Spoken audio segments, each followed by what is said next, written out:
안녕하세요. 반갑습니다. 마이크입니다. 보석함 만들기 두 번째 영상입니다. 첫 시간에는 내부함의 칸막이들을 반턱을 내주었고요. 또 외부함의 4개의 기역자 다리들을 본드로 조립을 해주었습니다. 오늘은 이 모든 것들을 본드와 클램프 등을 이용해서 조립을 해줄 거예요.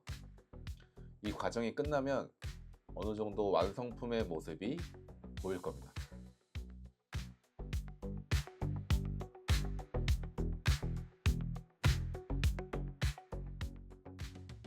먼저 이 칸막이들을 조립 전에 샌딩을 해줄 겁니다. 일반적으로 조립 이후에 샌딩을 하는데요.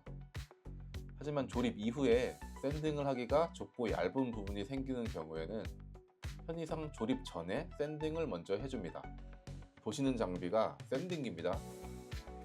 보이는 원판에 원형 사포를 붙여서 저 원판이 돌아가면서 샌딩이 되는 원리예요. 이 장비를 이용하면 샌딩을 훨씬 쉽고 빠르게 할 수 있습니다. 원목을 샌딩할 때에는 결의 수직 방향으로 샌딩이 되지 않게 주의해야 합니다. 그렇게 되면 결을 끊어버리는 셈이 되어서 샌딩이 아니라 흠집내기가 돼요. 하지만 이 원형 샌딩기를 이용하면 그런 걱정을 하지 않고 샌딩을 할 수 있습니다.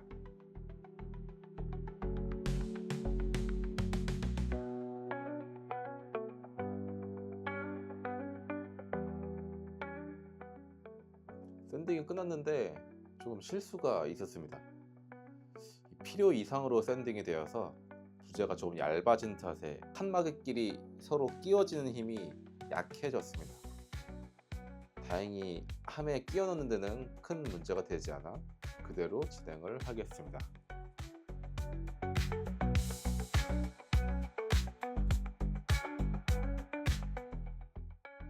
이 외부함의 다리도 조립을 해야죠. 저런 식으로 외부함 안에 외부함이 쏙 들어가게 조립이 되어야 돼요. 외부함의 다리들과 그 다리들을 연결해 줄 쫄대들을 조립할 겁니다. 다리 위쪽은 평범하게 가로 세로 방향으로 들어가고요. 아래쪽을 X자 모양으로 결합을 할 겁니다.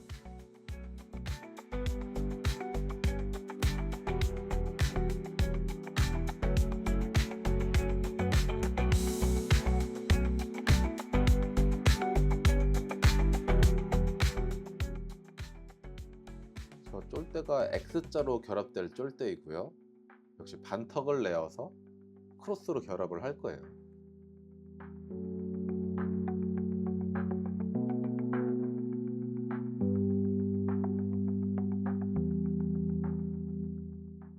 그 다음 X자가 쫄대 기역자 다리에 끼워지게 이 기역자가 꺾이는 축으로 홈을 팔 겁니다. 45도로 테이블소가 지나가야 되겠죠. 그렇기 때문에 여러 클램프들을 이용해서 이렇게 부재를 고정시켜서 가공을 합니다. 이 쫄대의 폭이 10mm 정도 되니 한 3-4번은 해줘야 되겠죠.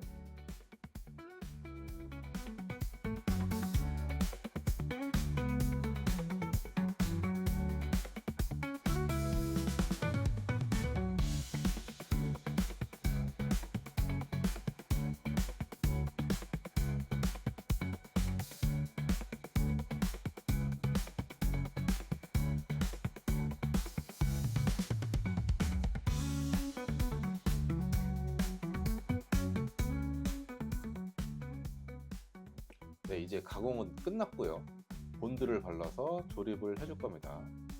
복공용 본드를 붙여줄 표면에 골고루 발라서 붙여주면 됩니다.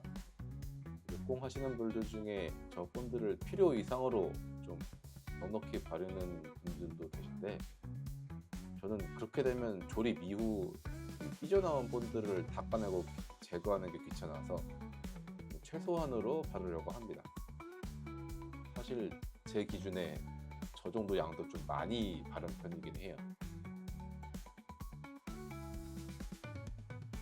전체를 뒤집어서 함에 넣어서 붙여야 되는데, 보시다시피 칸막이들이 따로 놀죠. 지금 되게 곤란한 상황입니다. 고민을 하다가 그리고 칸막이를 냅두고 함을 이렇게 뒤집어서 넣는 방식으로 조립을 했어요. 뭐 어쨌든 조립만 제대로 되면 됩니다.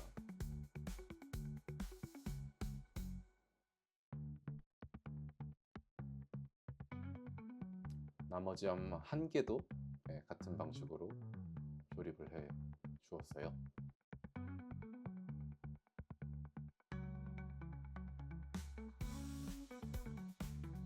이제 이거를 클램프에 물려야 하는데 좀 애매하더라고요. 그래서 저렇게 함을 포개서 저 위에 무거운 것을 올려서 고정시킬 생각입니다. 외부함 조립도 같이 할 거예요. 이 외부함 안에 내부함이 쏙 들어가야 하는 디자인이기 때문에 저 기역자 다리의 위치를 잘 잡아야 됩니다. 그래서 생각을 하다가 그냥 내부함을 안에다 대고 그렇게 엑스자 쫄대 위치를 잡아 주었어요.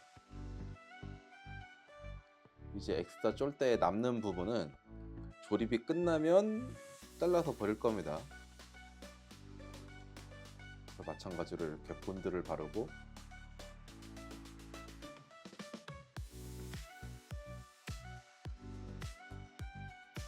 쫄대를 이렇게 끼웁니다.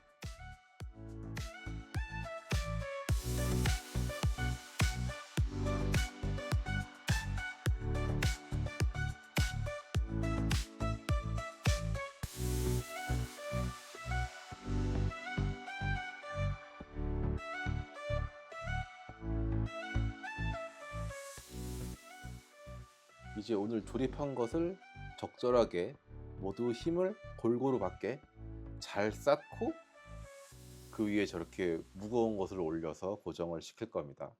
저렇게 밤새 둘 거예요. 다음 날이고요. 외부함 내부함 모두 형태가 완성이 되었습니다. 이제 조립이 끝났으니 샌딩을 전체적으로 해줍니다. 아까 말씀드렸다시피 결의 수직 방향으로 샌딩이 되지 않게 하는 게 중요하고요. 지금 보시다시피 구조가 샌딩기로 하기가 힘들기 때문에 이렇게 손으로 일일이 샌딩을 해줍니다.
샌딩도 마무리되면 오일 마감 차례입니다.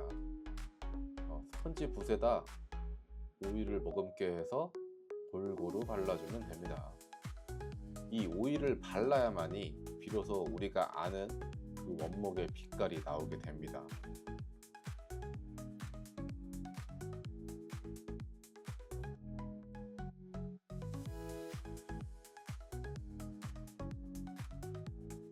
이 왼쪽이 오일 칠한 상태인데 확실히 다르죠.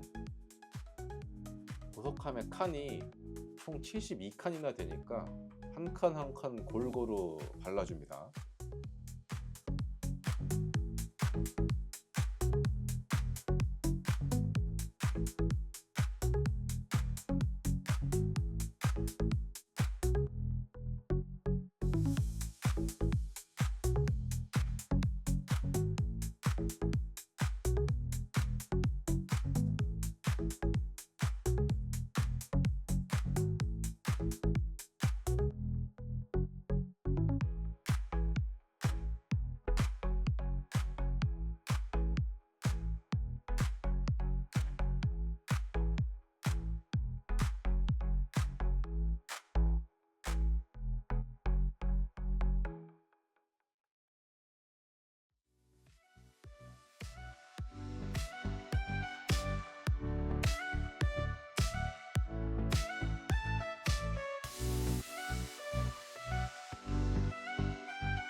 오일을 다 바르고 나면 스며들지 않은 오일들을 면으로 닦아내 주는데요.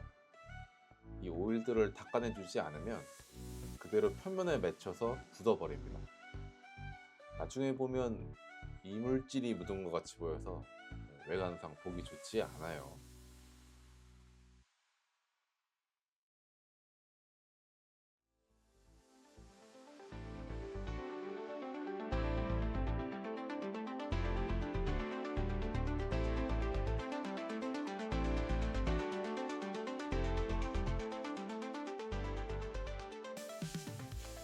이 오일은 한 번만 섞는 게 아니에요. 복제가 오일을 본인이 먹을 양만 먹고 나머지는 다 시간이 지남에 따라 계속 뿜어냅니다. 그래서 오일이 더 이상 표면에 나오지 않을 때까지 여러 번 닦아주어야 합니다. 이렇게 오일까지 다 닦아내고 나면 건조시켜서 오일 마감을 마무리하면 돼요. 이제 마지막엔 뚜껑을 조립할 겁니다. 뚜껑의 부재를 보시다시피 테이프로 임시로 고정을 시킵니다. 그 다음에 붙는 면에 본드를 바르고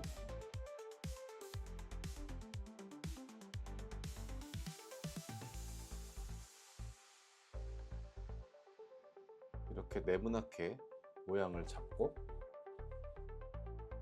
미리 가공해둔 틈 사이에 유리를 끼워 넣었습니다.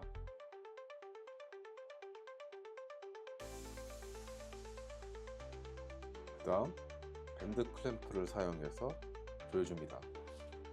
보시다시피 끈으로 생긴 클램프를 내 모서리마다 고정시켜서 세게 끈을 조여주는 형태예요.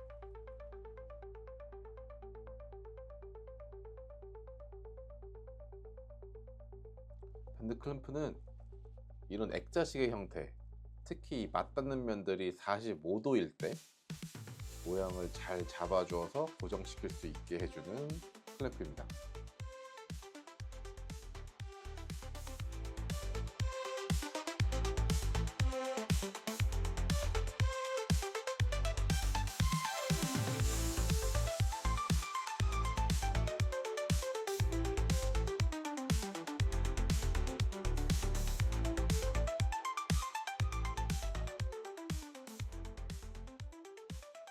본드가 마른 후 클램프를 풀면 이런 사각형의 액자식 모양의 뚜껑이 완성이 됩니다.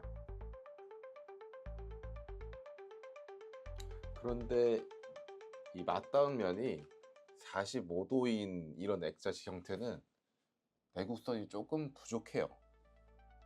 왜냐면 이 맞닿은 면이 아구리 면이기 때문에 결합이 약하기 때문인데요.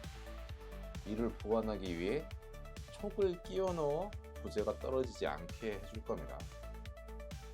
이렇게 지그를 이용해서 뚜껑을 45도로 고정시키고 촉이 들어갈 공간을 만들어 주는 거예요.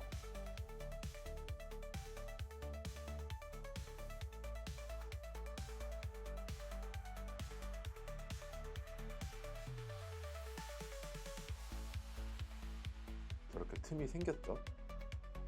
이제 저 틈에 맞게 목재를 얇게 쳐서 본드로 붙여주면 됩니다.